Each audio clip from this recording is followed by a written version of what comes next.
Sad Nancy est peut-être l'épisode le plus important que Miraculous nous ait donné depuis des années.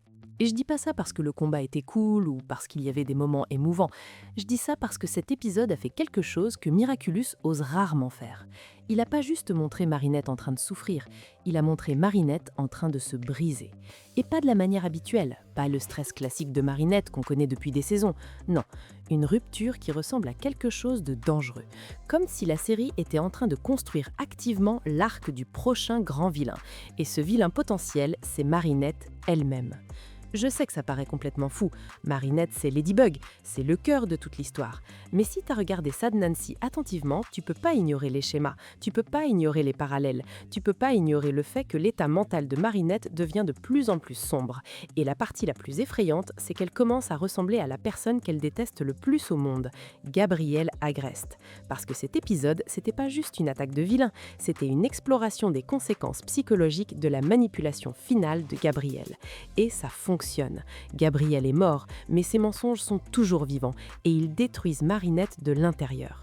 Alors dans cette vidéo, je veux décortiquer exactement pourquoi Sad Nancy pourrait être le début de l'arc vilain de Marinette, comment l'épisode utilise les hallucinations et le symbolisme pour montrer son esprit qui s'effondre, et pourquoi la finale de la saison pourrait pas être l'histoire de Ladybug qui sauve Paris, mais l'histoire de Ladybug qui essaie de se sauver elle-même. Alors, l'épisode commence avec une des scènes les plus puissantes de toute la saison.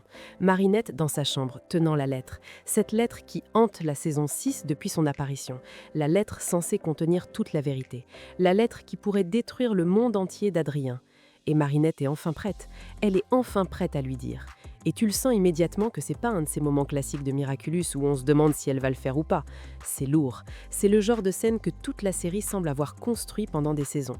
Parce que Marinette sourit pas. Elle n'est pas nerveuse de manière mignonne. Elle ressemble à quelqu'un qui n'a pas dormi depuis des jours. Quelqu'un qui porte un poids qui l'écrase. Et quand Tiki lui demande ce qu'elle va faire, Marinette admet qu'elle peut plus vivre comme ça, elle peut plus mentir, elle peut plus faire semblant. Et là, elle dit quelque chose qui devrait terroriser tous les fans de Miraculous. Elle dit que si elle peut pas dire la vérité à Adrien, elle va le quitter. Elle va rompre avec lui. Et cette ligne, c'est énorme, parce que c'est la première fois que Marinette envisage vraiment que son histoire d'amour pourrait ne pas avoir la fin heureuse que tout le monde espère. Elle nous dit que sa relation avec Adrien est en train d'atteindre un point de rupture. Et cette scène, c'est en fait une scène en avance sur les événements de l'épisode, ce qui est un choix narratif brillant, parce que ça crée une tension immédiate. Tu sais déjà où l'épisode va mener émotionnellement, tu sais que l'explosion finale arrive, mais tu sais pas encore ce qui va la déclencher. Et la réponse, c'est simple, le mensonge. Le mensonge de Gabrielle, le mensonge que Marinette a été forcée de vivre, le mensonge que Adrien croit encore. Parce que pense à quel point cette situation est cruelle. Marinette connaît la vérité sur Gabriel. Elle sait ce qu'il a fait. Elle sait qu'il était monarque. Elle sait qu'il était le vilain qui a terrorisé Paris pendant des années. Elle sait qu'il a manipulé son propre fils. Elle sait qu'il a maltraité Adrien émotionnellement. Et pourtant, elle doit regarder Adrien le pleurer comme un héros. Elle doit regarder Adrien l'aimer. Elle doit regarder Adrien l'idolâtrer. Et le pire, c'est que Marinette est la raison pour laquelle Adrien croit à ce mensonge, parce qu'elle lui a pas dit la vérité. Et que tu sois d'accord ou pas avec son choix, l'impact psychologique est indéniable. Marinette vit avec la culpabilité de trahir Adrien chaque jour. Et la culpabilité, c'est pas quelque chose que Marinette gère bien. Marinette, c'est un personnage qui ressent tout intensément. Elle aime intensément, elle s'inquiète intensément, elle se blâme intensément. Et Sad Nancy prend cette partie de sa personnalité et la pousse jusqu'à la limite absolue. Tout au long de l'épisode, Marinette essaie de dessiner un portrait de Gabriel. Pas le vrai Gabriel, mais la version de Gabriel qu'Adrien croit, la version du bon père, la version du héros. Et ce détail est tellement important, parce que c'est pas juste un devoir artistique au hasard, c'est symbolique. Marinette est littéralement forcée de recréer un mensonge. Elle est forcée de donner une forme à quelque chose qui n'existe pas. Elle est forcée de dessiner un homme qui n'a jamais vraiment existé. Et à chaque fois qu'elle essaie, elle échoue. Elle peut pas le faire. Elle peut pas le dessiner souriant, elle peut pas le dessiner avec bonté, parce que Marinette connaît la vérité. Et son brin refuse de coopérer avec le mensonge. Et c'est là que l'épisode devient terriblement intelligent, parce qu'au lieu de montrer juste Marinette triste, il montre son esprit qui se fragmente, il montre son conflit intérieur qui devient une expérience physique. Marinette commence à avoir des hallucinations, elle commence à se parler à elle-même, elle commence à parler à Gabriel. Et c'est là que l'épisode arrête de ressembler à un épisode normal de Miraculous et commence à ressembler à un thriller psychologique. Parce que Marinette, c'est plus juste du stress, elle perd son ancrage avec la réalité. Et la première fois qu'elle parle au portrait de Gabriel, tu ressens la haine, tu ressens la colère. Elle le traite de menteur, elle le traite de faux héros, elle lui rentre dedans. Et au début, tu penses que c'est juste Marinette qui extériorise. Mais la conversation change, et c'est là que tout bascule. Parce que Gabriel, ou du moins le Gabriel dans sa tête, commence à lui répondre. Et il dit quelque chose qui devrait te donner des frissons. Il lui dit qu'ils sont pareils. Il lui dit qu'il a tout fait pour Adrien, qu'il a menti pour Adrien, qu'il est devenu un monstre pour Adrien. Et maintenant, Marinette ment pour Adrien aussi. Et Marinette essaie de rejeter ça, mais au fond d'elle-même, elle peut pas, parce que c'est vrai. Pas la partie sur Gabriel qui serait justifiée, mais la partie sur le schéma. Marinette fait maintenant exactement ce que Gabriel faisait. Elle décide ce que Adrien peut ou ne peut pas savoir. Elle contrôle sa réalité. Elle manipule la vérité au nom de le protéger. Et c'est le thème central de l'épisode. L'idée que l'amour peut te pousser à faire des choses terribles tout en te convainquant que tu es encore le héros. Gabriel s'est convaincu qu'il faisait ce qui était juste, et maintenant Marinette risque de se convaincre aussi. Et voilà ce qui rend Sad Nancy si dangereux pour son personnage, parce que l'épisode montre pas juste Marinette triste, il montre Marinette en train d'être réécrite mentalement, il montre son identité qui vacille, il montre qu'elle se demande si elle est encore le héros. Et c'est là que la théorie devient encore plus forte, parce que dans l'épisode, on a aussi le vilain Tristan Nancy, qui représente l'idée que l'amour c'est de la douleur, que l'amour c'est du poison, que l'amour c'est une faiblesse. Et normalement, Ladybug rejetterait ça immédiatement. Ladybug dirait que l'amour c'est ce qui rend les gens forts, que l'amour mérite qu'on se batte pour lui, que l'amour c'est la raison pour laquelle les héros existent. Mais qu'est-ce qui se passe dans Sad Nancy? Ladybug hésite. Ladybug se fige. Parce que la philosophie du vilain touche trop près du réel. Tristan Nancy dit exactement ce que Marinette pense secrètement. Parce qu'en ce moment, l'amour est en train de détruire Marinette. L'amour lui donne pas de la force, l'amour la brise. Son amour pour Adrien, c'est la raison pour laquelle elle ment. Son amour pour Adrien, c'est la raison pour laquelle elle souffre. Son amour pour Adrien, c'est la raison pour laquelle elle se sent piégée. Alors quand Tristan Nancy dit qu'un monde sans amour serait mieux, Marinette réagit pas comme un héros, elle réagit comme quelqu'un d'épuisé, comme quelqu'un qui veut que la douleur s'arrête. Et c'est un état émotionnel extrêmement dangereux, parce que quand un héros commence à croire le vilain, même une seconde, c'est là que la chute commence. Et c'est pourquoi le combat dans cet épisode est plus important que les gens le réalisent. Oui, c'est un beau combat, on voit le Lucky Charm, on voit le cataclysme, on voit tous les pouvoirs, c'est divertissant. Mais le combat, c'est pas le point principal. Le point principal, c'est que Marinette est distraite pendant tout le combat. Elle est physiquement présente, mais mentalement, elle est ailleurs. Elle pense à Adrien, elle pense à la lettre, elle pense au mensonge. Et à un moment, elle manque de se faire toucher parce qu'elle n'est pas concentrée. Et ça, c'est énorme, parce que Ladybug, c'est normalement celle qui ne perd jamais le focus. C'est la stratège, c'est la leader, c'est celle qui garde tout le monde en vie. Mais maintenant, elle glisse. Et quand la leader glisse, tout s'effondre. C'est exactement comme ça que les héros tombent dans chaque histoire. C'est pas une grande décision maléfique, ce sont de petites fissures, de petites erreurs, des moments d'hésitation, de l'épuisement mental. Et l'épisode renforce tout ça à travers Alia. Alia, c'est essentiellement le public dans cet épisode. Elle voit Marinette agir bizarrement, elle voit Marinette mentir, elle voit Marinette s'effondrer. Et elle comprend pas totalement pourquoi, mais elle sait que quelque chose va pas. Il y a une scène où Alia confronte Marinette, et c'est un parallèle puissant avec la bande des secrets. Parce que dans la bande des secrets, Alia pensait que Marinette cachait son identité de super-héroïne. Et elle avait raison. Mais dans Sad Nancy, Alia assume que Marinette cache encore quelque chose. Et elle assume que c'est la même chose. Elle assume que Marinette souffre parce qu'elle ne peut pas dire à Adrien qu'elle est Ladybug.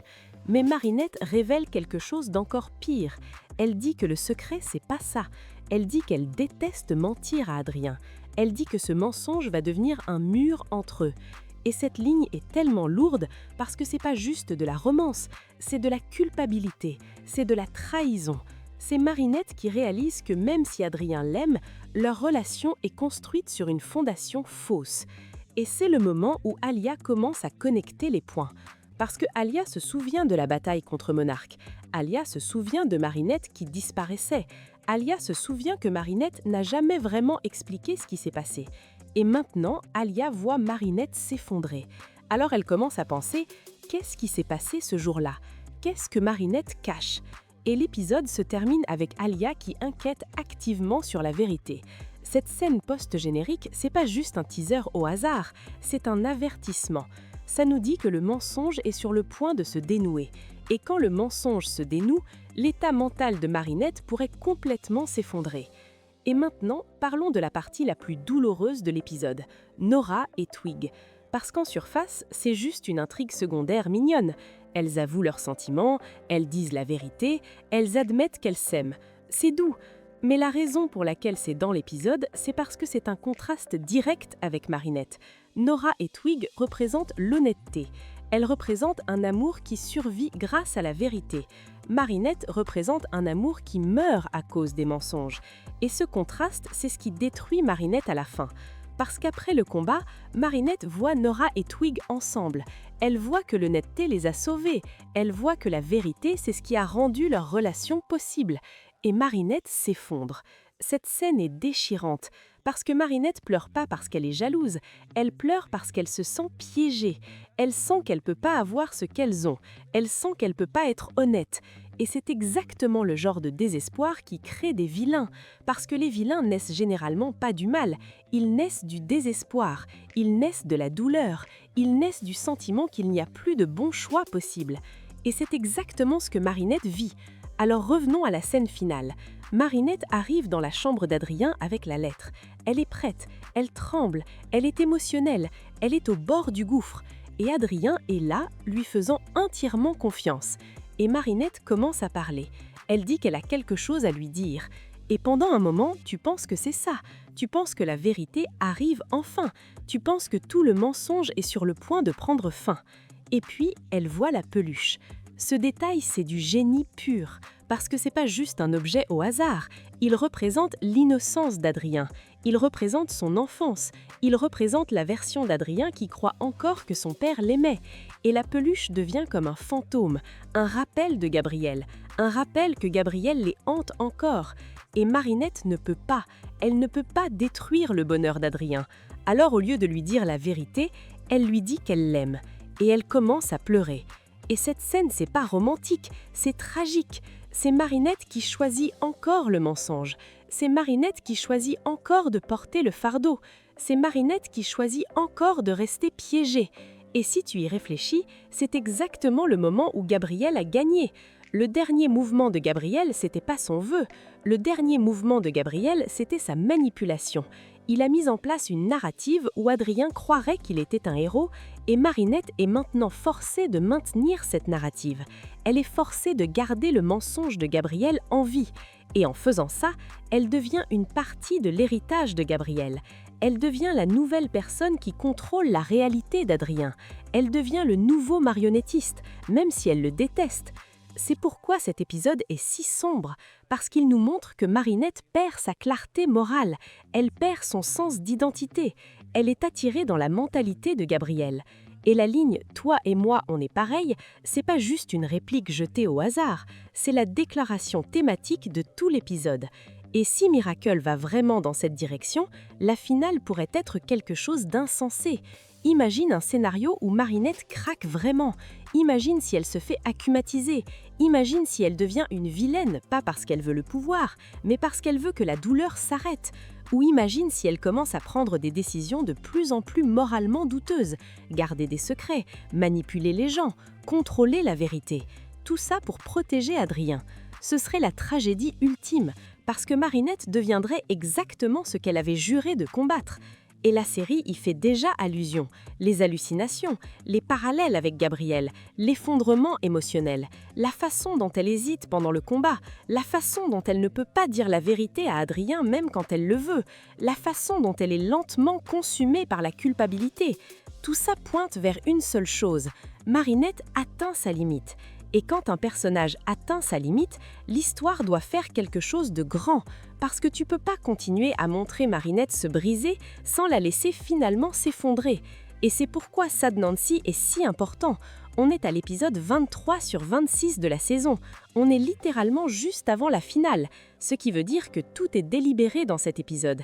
Chaque battement émotionnel est délibéré, chaque symbole est délibéré, chaque ligne est délibérée. Les scénaristes préparent l'effondrement final. Et la question, c'est ce qui se passe quand la vérité sort enfin. Parce que la vérité sortira, elle sort toujours. Adrien apprendra ce que son père était vraiment. Le monde apprendra. Alia pourrait apprendre en premier, Lila pourrait l'exposer, ou Marinette pourrait finalement avouer. Mais peu importe comment ça arrive, l'impact sera catastrophique. Et Marinette le sait.